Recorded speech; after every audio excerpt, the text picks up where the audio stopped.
کو چھوڑ کر اب وہ ترقی ڈھونڈتی ہے۔ یہ ایک ایسی آگ ہے جو اپنی ہی ہستی ڈھونڈتی ہے۔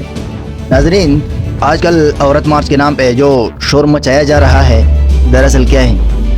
مغربی کلچر کو پروموٹ کرنا اور اسلامی نظام کو کمزور کرنا۔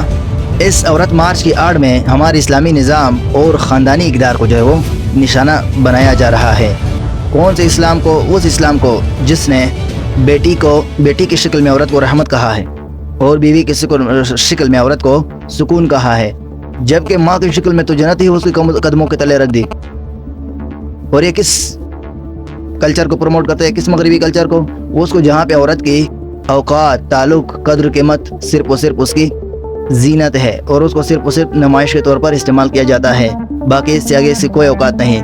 یہ اس مغربی کلچر کو پروموٹ کرتے ہیں جہاں عورت کی صرف اور صرف نمائش کی اوقات، یعنی عورت کو جو ہے صرف اور صرف نمائش کے طور پر استعمال کیا جاتا ہے۔ اور یہ اس مذہب کے خلاف، اس اسلام کے خلاف پروپیگنڈا چلاتے ہیں، مغربی کلچر کو پروموٹ کرتے ہیں، جہاں آپ صلی اللہ علیہ وسلم نے فرمایا اگر تم اپنی بیٹیوں کو اچھی پرورش کرو گے تو جنت میں تم میرے ساتھ ہوں گے۔ پھر آپ صلی اللہ علیہ وسلم نے فرمایا تم میں سے خوش نصیب وہ آدمی ہوگا جس کی پہلی اولاد بیٹی ہوگی۔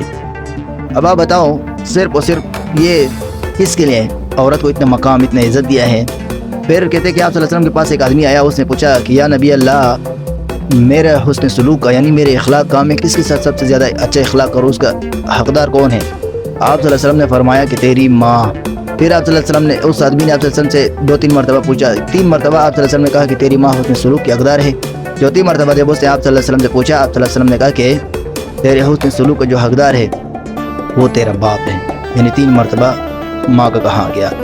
اگلے آپ کو بتا دو، عربیوں میں جو کام چلتا تھا، جو دھندا ہوتا تھا، آپ کو پتا ہوگا، آپ نے بھی پڑھا ہوگا اس سے آپ صلی اللہ علیہ وسلم سے پہلے، کہ بیٹیوں کو جو ہے وہ زندہ درگور کیا کرتے تھے، اور جس کے ہاں بیٹی کی پیدائش ہوتی وہاں پہ وہ شرم کو محسوس کرتے تھے، یعنی شرم کی علامت ہوتی تھی جہاں پہ بیٹی پیدا ہوتی تو وہ کیا کرتے؟ زندہ اس کو درگور کرتے تھے۔ تو آپ صلی اللہ علیہ وسلم نے کیا کیا؟ آپ صلی اللہ علیہ وسلم نے کہا بیٹی جو ہے وہ رحمت ہے، سمجھایا ان کو۔ پھر آپ صلی اللہ علیہ وسلم نے بیٹی کے اپنے حقوق بتائے کہ اگر مرد یعنی مرد کے حقوق ہے تو بیٹی کی بھی ہے، اور بیٹی جو ہے وہ رحمت ہے، جس کی پہلی اولاد جو ہے وہ خوش نصیب ہے تم میں سے۔ تب جا کے یہ سلسلہ روکا، لیکن مائنڈ کرنا آج کل بھی یہی ہو رہا ہے۔ اگر کسی کا پہلا اولاد جو ہے وہ بیٹی ہو جائے، ہم لوگ جو ہے اس کو خوش نصیب نہیں بلکہ بد نصیب سمجھتے ہیں، اس کو مائنڈ کرتے ہیں، کیونکہ ہمیں بیٹا چاہیے ہوتا ہے۔ یہاں میں آپ کو بتا دوں، کہتے ہیں کہ جب اللہ تعالیٰ کسی کو بیٹا دے رہے تو اللہ تعالیٰ کہتے ہیں کہ جاؤ اپنے باپ کا بازو بن جاؤ، لیکن اگر کسی کا بیٹی ہو جائے تو اللہ تعالیٰ کہتے ہیں جاؤ بیٹا، جاؤ بیٹی، میں تمہارا باپ کا بازو ہوں۔ تو بتاؤ اللہ کا بازو ہمارے لیے بہتر ہے ہمارے لیے اپنا؟ پھر یہ اس دین کے خلاف بات کرتے ہیں جہاں پہ عورت کی عزت کو ایمان کا حصہ قرار دے دیا ہے۔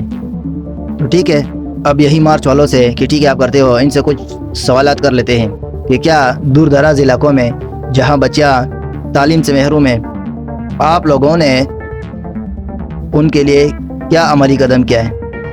عملی قدم تو چھوڑ کے آپ نے ان کے لیے کیا آواز اٹھائی ہے؟ کیا مزدور اور غریب عورت کے لیے کوئی جد و جہد ہوئی ہے؟ کیا جو بے سہارا عورتیں ہیں، بے سہارا ہو جاتی ہے، طلاق وغیرہ ہو جاتے ہیں، یا مطلب شوہر وغیرہ فوت ہو جاتے ہیں، یتیم ہو جاتی ہے، ان کے لیے آپ نے کوئی نظام بنانے کی کوئی کوشش کی، کوئی بات کی؟ نہیں، سوائے عورت کو نمائش کے طور پہ استعمال کرنا۔ اور اگر عورتوں کے حقوق کی بات کرتی ہو تم لوگ، تو وہ عورت جو وراثت سے جو محروم رہ چکی ہے، کیا آپ لوگوں نے ان کے بارے میں آواز اٹھائی ہے؟ کبھی بھی نہیں۔ عورت کی اصل طاقت جو ہے اس کی حیا میں ہے، با حیا رہے گی تو طاقتور رہے گی۔ ہمیں جو ہے یہاں پہ نا کسی بیرونی ایجنڈے کی ضرورت نہیں، بلکہ ہمیں اپنا اسلامی نظام کو اپنانا ہوگا۔ کیسے ہوگا؟ یہ ذمہ بنتے جو آج کل ممبر محراب پہ جو بیٹھتے ہیں نا، ذمہ ان کا بنتا ہے کہ وہ اس کے بارے میں بھی بولے۔ اسلامی نظام تو بنتا ہے حق کہ وہ بھی بولے اس کے بارے میں، وہ بھی پروموٹ کرے۔ اگر ہمارے علماء بولیں گے تو انشاءاللہ آواز اٹھے گا۔ آزادی کا مطلب یہ کبھی بھی نہیں ہوتا کہ آپ اسلام کی حدود توڑو، بلکہ آپ کو اپنے حفاظت ہی کرنا ہوگا۔ تو سوچے وہ دین جس نے بیٹی، ماں، عورت کو یعنی اتنی عزت سے نوازا ہے اور اتنے اچھے اچھے نام رکھے ہیں عزت کے لحاظ سے، کیا مغربی کلچر یہ حقوق دیتی ہے یا وہ اسے عزت دیتی ہے سوائے نمائش کے؟ تو آپ بتائیں ناظرین، کیا ہمیں اب بھی مغرب کی کلچر کو دیکھنے کا اور اس کو پروموٹ کرنے کی ضرورت ہے؟ بس یہی دعا ہے کہ اللہ تعالیٰ ہمیں اپنی تہذیب پر فخر اور حق کی بات سمجھنے کی توفیق عطا فرمائے۔ والسلام۔